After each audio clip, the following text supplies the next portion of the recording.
Hola amigos de OTV, les saluda Fernanda Salcedo. Bienvenidos a su noticiero a través de OTV Perú, la televisión del futuro hoy. Adelante con la información.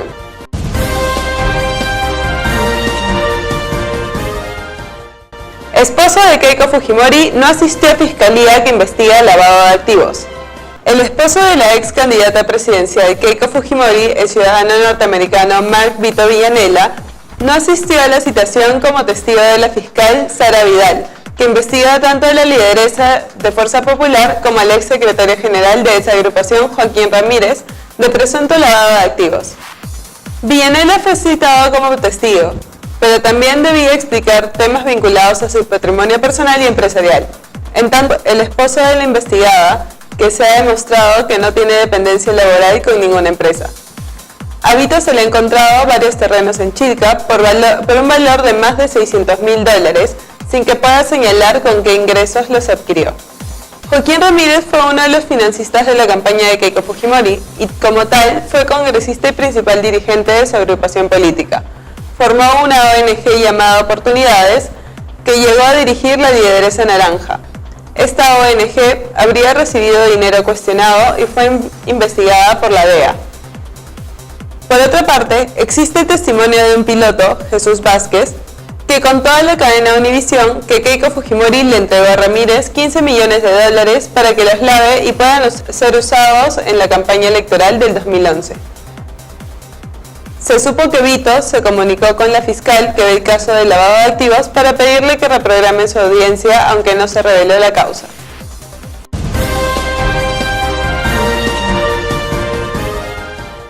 Ministro del Interior sería censurado por el Congreso sin interpelación. El ministro del Interior, Carlos Basombrío, estaría con las horas contadas en el cargo. Los principales voceros de la mayoría parlamentaria fujimorista, unidos a los del APRA, consideran que el incremento de la delincuencia, los motines en las cárceles y el reciente impasse registrado con la infiltración de Movadef, brazo político del Sendero Luminoso, en una marcha de la CGTP, son elementos suficientes para solicitar su renuncia o que sea censurado.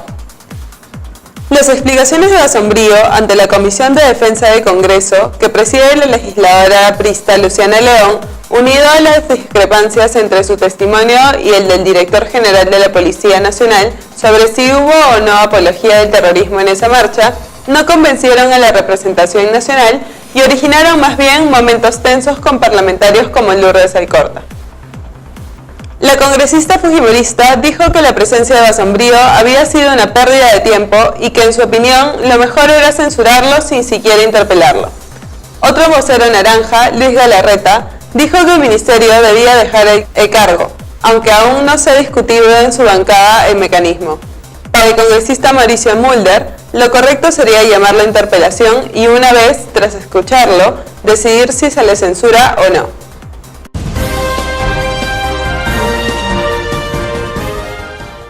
Congreso aprueba que el número de firmas para constituir partidos no se reduzca y que no haya aportes de empresas. El grupo de trabajo de la reforma electoral del Congreso desestimó algunas propuestas del Poder Ejecutivo y acordó prohibir el aporte de empresas privadas a los partidos políticos y mantener en 4% las firmas necesarias para poder inscribir uno de ellos en el registro de organizaciones políticas. De esta manera, se rechazó el proyecto de ley del Ejecutivo para que personas jurídicas aporten recursos a las organizaciones políticas. Otro acuerdo es que se mantendrá en 200 unidades impositivas tributarias, que equivalen a 810.000 soles, los aportes máximos que pueden tener los partidos políticos por una persona natural. Además, el tope para financiar partidos por campañas proselitistas es como máximo 60 UITs, que equivalen a 243.000 soles. La cantidad de firmas necesarias para inscribir un partido político seguirá equivalente al 4% del número de electores que participaron en las últimas elecciones generales, es decir, alrededor de 700.000 firmas y no 175.000 como proponía el Poder Ejecutivo. Cabe recordar que en la década de 1980 los partidos presentaban menos firmas pero tenían militantes y aparatos partidarios. Desde el desplome del sistema de partidos en los 90, las exigencias subieron, pero los partidos se multiplicaron pese a carecer de militantes y maquinarias. En consecuencia, pedir firmas es alimentar un mercado negro, No es un requisito que demuestre que un partido ha cumplido la ley. Basta ver el cuadro de partidos inscritos para darse cuenta de que difícilmente pudieron superar esa exigencia. Es decir, es un requisito inútil para demostrar que un partido político existe. El presidente de la Comisión de Constitución, Miguel Torres, señaló que el informe del grupo de trabajo seguirá analizando y debatiendo los aportes del Ejecutivo y de los organismos electorales.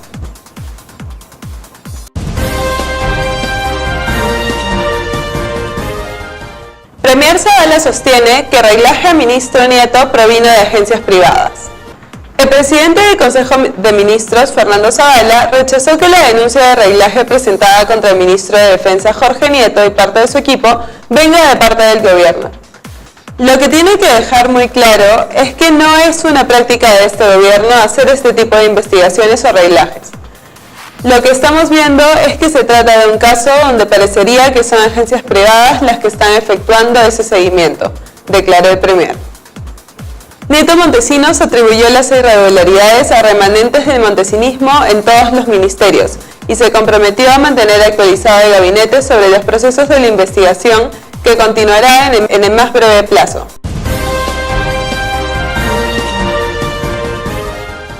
Tarifas eléctricas bajan desde hoy.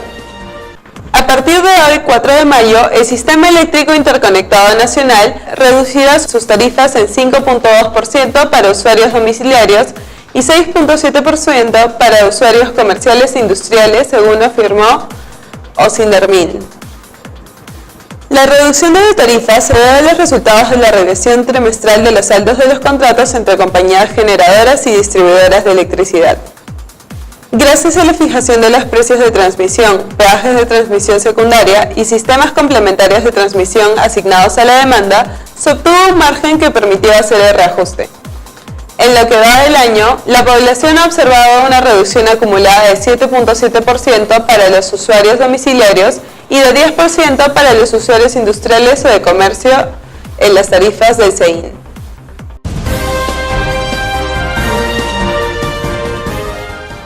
Policía no resguarda más el penal del Lurigancho. Esta función se transferirá al INPE.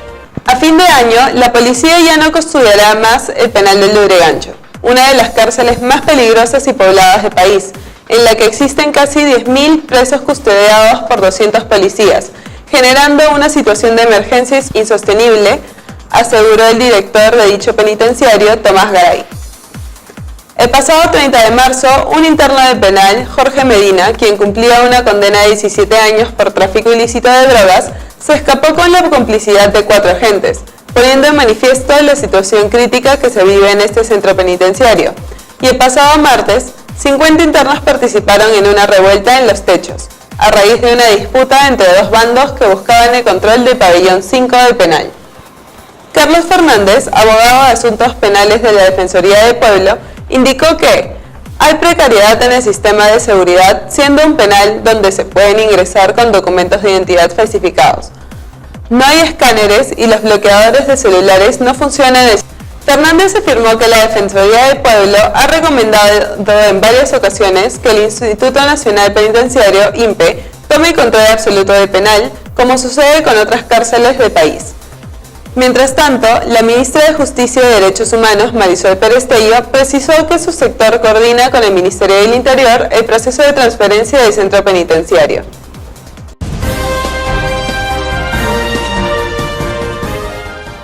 Gobierno de Maduro afirma que Leopoldo López está vivo, pero su esposa exige verlo. Un video difundido a través de la televisión estatal de Venezuela mostró al encarcelado dirigente opositor Leopoldo López, que se encuentra en la prisión militar Ramo Verde con una condena de 14 años, enviando un mensaje en el que confirma estar con vida, en medio de las informaciones de los medios de comunicación que afirmaban que el político había sido trasladado a un hospital porque se encontraba muerto.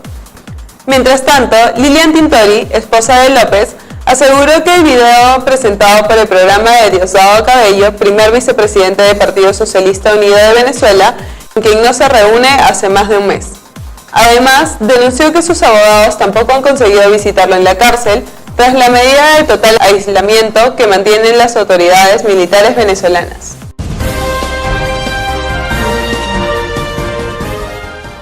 Lanzan huevos a candidata francesa Le Pen. A pocos días de la segunda vuelta de los comicios franceses, la candidata de la ultraderecha Marine Le Pen visitó una empresa de transportes en la ciudad de Île-de-Bretagne, donde fue recibida por opositores de su partido Frente Nacional. Con gritos e insultos, los manifestantes rechazaron la presencia de Le Pen, a quien lanzaron huevos. Île-de-Bretagne es una de las últimas paradas de la candidata, quien busca incrementar la baja cantidad de votos que obtendría en la zona. Le Pen, a la cabeza del partido conservador de ultraderecha Frente Nacional, se enfrentará este domingo con Emmanuel Macron, de tendencia socioliberal y favorito en las encuestas con 60% de los votos a su favor. Por otro lado, Barack Obama, expresidente de Estados Unidos, endorsó su apoyo a Macron en un video difundido en la página web del candidato francés.